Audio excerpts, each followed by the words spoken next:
જય હિન્દ.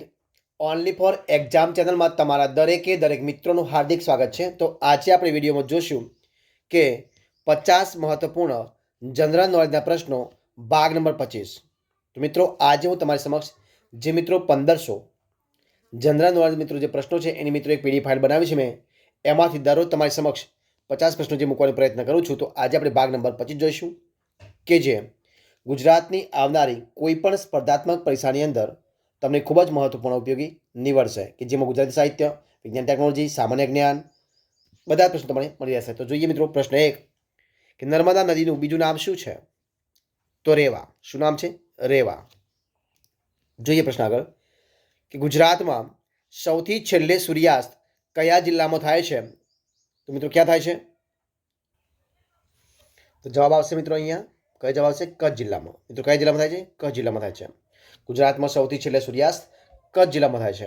જે પ્રશ્ન આગળ કે ખીજડીયાનું પક્ષી અભયારણ્ય કયા જિલ્લામાં આવેલું છે? તો જામનગર જિલ્લામાં. કયા જિલ્લામાં? જામનગર જિલ્લામાં આવેલું છે. નવસારી કઈ નદીના કાંઠે વસેલું છે? તો પૂર્ણા નદી. કઈ આવશે? પૂર્ણા નદીના કાંઠે.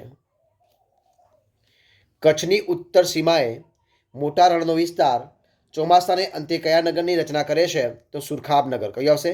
સુરખાબનગર. મહાભારત કાળથી નવરાત્રી દરમિયાન માતાજીની પલ્લી કયા ગામમાં ભરાય છે? તો રૂપાલ. કઈ આવશે? રૂપાલ.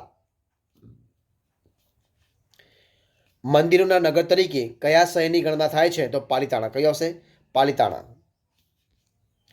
ભારતના 5 પવિત્ર સરોવરમાંનું એક સરોવર ગુજરાતમાં કયા જિલ્લામાં આવેલું છે? તો મિત્રો નારાયણ સરોવર આવશે. અને કઈ જિલ્લો આવશે? કચ્છ જિલ્લામાં. ગોહિલવાડના કોળી સ્ત્રી પુરુષો હાથમાં સુપડા, સાવરણી, સુડલા, ડાલો, સાબેલો લઈ વર્તુળાકારે ફરીને કયું નૃત્ય કરે છે? આવશે મિત્રો તો ઢોલોરાણો. કયો આવશે? ઢોલોરાણો. પ્રસિદ્ધ તીર્થ ઉંટડિયા મહાદેવ કઈ નદીના કિનારે આવેલું છે? તો હશે વાત્રક નદી. કઈ નદી આવશે મિત્રો? વાત્રક નદીના કાંઠે. પ્રશ્ન આપણે આગળ જોઈએ. ગુજરાતનો સૌથી મોટો મહેલ કયો છે? તો લક્ષ્મી વિલાસ પેલેસ, વડોદરા. કયો છે? લક્ષ્મી વિલાસ પેલેસ, વડોદરામાં આવેલો લક્ષ્મી વિલાસ પેલેસ, વડોદરા. અંજારની કઈ વસ્તુઓ ખૂબ જ વખણાય છે મિત્રો? તો આવશે સુડી, કાતર અને ચપ્પા. કયા? સુડી, કાતર અને ચપ્પા ખૂબ જ વખણાય છે અંજારના. વડનગર શાના માટે જાણીતું છે મિત્રો? તો પ્રાચીન કલાત્મક તોરણ અને હાટકેશ્વર મંદિર માટે. ગુજરાતમાં બ્રહ્માજીનું પુરાણ પ્રસિદ્ધ મંદિર ક્યાં આવેલું છે? તો ખેડબ્રહ્મામાં. ક્યાં છે? ખેડબ્રહ્મામાં આવેલું છે. ગુજરાતમાં મોટા અંબાજી ખાતે મેળો કયા મહિનાની પૂનમે ભરાય છે? તો ભાદરવો મહિનો. કયો મહિનો હશે? ભાદ્રવ મહિનાની પૂનમે. પરંપરાગત રીતે ગુજરાતમાં નવા વર્ષનો પ્રારંભ ક્યારથી થાય છે? જવાબ આવશે કારતક સુદ એકમથી. ક્યારે? કારતક સુદ એકમથી થાય છે. ગુજરાતના કયા મંદિરમાં દાન ધર્માદો સ્વીકારાતો નથી? તો જવાબ આવશે વીરપુરનું જલારામ મંદિર. કયું આવશે? વીરપુરનું જલારામ મંદિર. ગુજરાતનું વિશ્વવિખ્યાત પરંપરાગત નૃત્ય મિત્ર કયું છે? જવાબ આવશે ગરબા. કયું આવશે? ગરબા. શિવરાત્રીનું પર્વ ગુજરાતના કયા પોતાના પનોતા પુત્ર જીવનમાં આમૂલ પરિવર્તન આણનારું બની રહ્યું છે? તો દયાનંદ સરસ્વતી. કયું આવશે? દયાનંદ સરસ્વતીના. શંકરાચાર્ય સ્થાપેલા 4 મઠો પૈકીનો એક ગુજરાતમાં છે. તે ક્યાં આવેલું છે મિત્રો? તો એ આવશે દ્વારકામાં. ક્યાં આવેલું છે? દ્વારકામાં છે. ભલું થયું ભાગી જંજાળ સુખે ભજીશું શ્રી ગોપાળ એ ઉદ્ધાર કયા ભક્ત કવિના છે? તો મિત્રો કોના છે? નરસિંહ મહેતાના છે. કોના છે? નરસિંહ મહેતાના છે. ગુજરાતના કયા આદિ કવિની રચનાઓ કૃષ્ણ ભક્તિના રંગે રંગાયેલી જોવા મળે છે? તો નરસિંહ મહેતા. કયો હશે? નરસિંહ મહેતા. શંકરાચાર્યે દ્વારકામાં સ્થાપેલો મઠ કયા નામે ઓળખાય છે? તો શારદાપીઠ. કયો હશે? શારદાપીઠ નામે ઓળખાય છે. દર વર્ષે અમદાવાદના કયા મંદિરથી રથયાત્રા નીકળે છે? તો જગન્નાથ મંદિર. કયો હશે? જગન્નાથ મંદિર. ગુજરાતમાં કાર્તિકી પૂનમનો સૌથી મોટો મેળો ક્યાં ભરાય છે? તો સોમનાથમાં. ક્યાં ભરાય છે? સોમનાથમાં. ગુજરાતમાં રથયાત્રાનો સૌથી મોટો ઉત્સવ ક્યાં ઉજવાય છે? તો અમદાવાદમાં. ક્યાં ઉજવાય છે? અમદાવાદમાં. ગુજરાતમાં સૌથી મોટું ગીતા મંદિર કયા શહેરમાં આવેલું છે? તો અમદાવાદમાં. ક્યાં છે? અમદાવાદમાં આવેલું છે. પ્રાચીન કાળમાં ગુજરાતમાં અસ્તિત્વ ધરાવતી વિદ્યાપીઠનું નામ મિત્રો શું છે? તો વલ્લભી વિદ્યાપીઠ. કઈ છે? વલ્લભી વિદ્યાપીઠ. આશાવાલ કોણે જીતી લેતા તેનું નામ કર્ણાવતી રાખવામાં આવ્યું હતું? તો કર્ણદેવ સોલંકી. મિત્રો કઈ આવશે? કર્ણદેવ સોલંકી. અરવલ્લીની ગિરિમાળામાં રહેતા આદિવાસીઓના ઘર કયા નામે મિત્રો ઓળખાય છે? તો ખોલકુ. કયા નામે ઓળખાય છે? ખોલકુ નામે. પારસીઓના અંતિમ સંસ્કાર મિત્રો જે સ્થળ હોય એને શું કહેવાય? તો એને કહેવાય દમખુ. એને શું કહેવાય? દમખુ. સિદ્ધપુરના કયા સરોવર પાસે માતૃ શ્રાદ્ધ કરવામાં આવે છે? તો બિંદુ સરોવર. કઈ આવશે? બિંદુ સરોવર.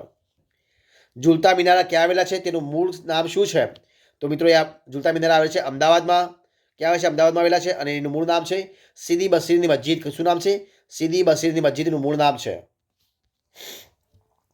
દમણગંગા નદી ક્યાં આવેલી છે?